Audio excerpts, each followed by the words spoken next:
So a lot has been on my mind lately, but I just wanted to come on here and talk about sports.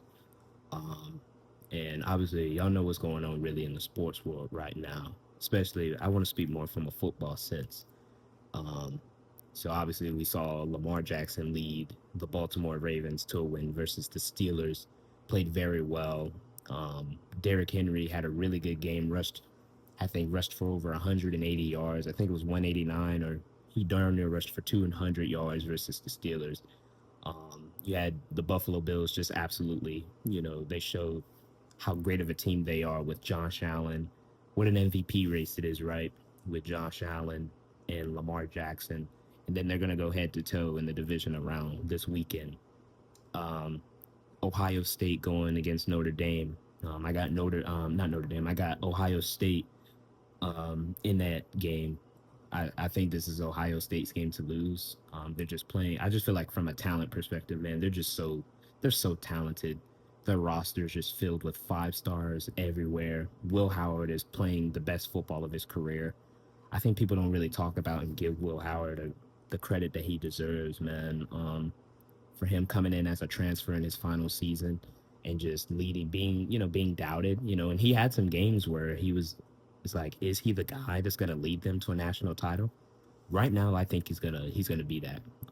The team around him, Jeremiah Smith, man, I see a lot of I see some Julio Jones in him. Just the size, uh, the weight, the speed, the hands, the talent, the athleticism. He is just the net. To me, he's that next one up, man. Next wide receiver one in the draft. Uh, Period, man. Um, and you got that. You got obviously for the NFC, you got the Eagles. They're gonna play the. You got the Eagles playing, pretty well. Saquon Barkley had that outstanding season. You have the Packers. Uh, the Eagles beat the Packers. And the Eagles are set to advance. Can't remember who they're playing this week. I gotta remember who they're playing. I know the Lions. They're gonna go up against the Commanders. Lions are really playing well. Oh, they're gonna. The Eagles are gonna play the Rams. They're gonna do a rematch. Let's see if the Rams can hold Saquon Barkley, keep him in check, because that's gonna be interesting, right? You got the Rams going up against the Commanders.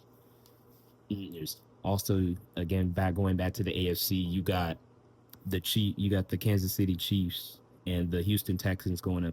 How about the Houston Texans? CJ Stroud definitely had a bit of a sophomore slump, but he played really, after that bad interception he threw in the game versus the Chargers, when he needed to make some plays and had to step up. Because the defense was the story of that game for the Houston Texans. The defense just absolutely dominated that game, both on the edge and the front seven and in the secondary. What a game, especially defensively by Houston. Kamari Lassiter, Derek Stingley, both of those corners combined for 3 picks. Derek Stingley had 2. Kamari Lassiter, they call him Locksmith, had 1. What a game! What a game for the Houston Texans. And C.J. Stroud really stepped up in the second half, especially from the last minute of the second quarter on. C.J. Stroud was on the money and really played very well. I give CJ Stroud a lot of credit. And he's one of, I think, 5 quarterbacks in his first 2 seasons to lead his team to a playoff win. That includes a list with Ben Roethlisberger, Brock Purdy, and I think Mark Sanchez is in that category as well. But again, just kind of in that small range of quarterbacks to just lead the team to back-to-back wins. Um, just a great again, CJ Stroud. He's good. They're gonna need him to have a really good game this week if they're gonna somehow. I don't see it happening, but somehow pull off an upset versus the um versus the Kansas City Chiefs. Kansas City Chiefs too, man. With a week of rest, like people are not talking too about how now the Chiefs are in the playoffs again and they're chasing a three-peat. Like into the last like 3 weeks of the season, the Chiefs looked mad scary. Like Mahomes was playing well. That was even with the ankle injury he's been playing through. He's gotten 2 weeks of rest. They didn't play him obviously in that blowout loss to the Broncos, but they didn't play him there. They got the first seed in the AFC, so they didn't play this past week.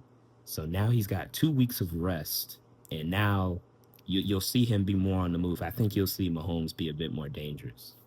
That is a scary sight. And their wide receiver group is healthy. They've got Marquise Hollywood bound back. They've got Xavier Worthy, their first round pick. That's a bunch of speed. They got Juju Smith Schuster, Justin Watson. They got D Hump. They got a veteran, a proven veteran who at the prime and core of his career was probably one of the best, if not the best wide receiver in the league. Hand still has some probably top five hands in the league, despite him being, a veteran. DeAndre Hopkins is still New Hopkins, man. So you got that going. And then really the only mad question for the Chiefs is really just the left tackle position. Can the left tackle position, regardless who's on there, hold up? So expect the Texans to attack that side of the ball on the trenches, in the trenches. Um, but I just want to come on here and talk, just to give a brief, overview of sports right now, what's going on, especially in the football world. Um, some upcoming topics that I wanted to talk about are the Minnesota Vikings and how they go from 14-2 to now being home and basically going to Cancun. Another thing that I wanted to talk about too is the Jacksonville Jaguars. What's going to be the plan moving forward? And also too their head coaching candidates. Also too, I wanted to talk about who the Jacksonville Jaguars, the top five candidates, who they should look to drafting. We'll probably to talk about free agency, but I just wanted to come here and just really give an overview of sports. And I think if I haven't brought this up already, Matthew Stafford is a top five quarterback in the National Football League. That's another point. I'm gonna create a separate video for that because I really want to explain my reasoning to why Matthew Stafford deserves a lot more credit, and that's just from a good brother of mine, Saya, really, just showing me and me just watching him more and more. And also too, not paying attention that since joining the Rams, he's 5-1, and I think it's top three. We're gonna dive into another conversation about Matthew Stafford and why he's a top five quarterback and why people need to pay some respect to Mr. Matthew freaking Stafford. Okay. But just want to come in here and give y'all a quick sports overview real quick. More videos upcoming. Your boy's back on as you see, it's been a long time. I got some videos posted from years ago, but we're going to start this grind, man. I'm just going to come out here and just start talking about sports for sure. So have a blessed one. Stay blessed. Peace.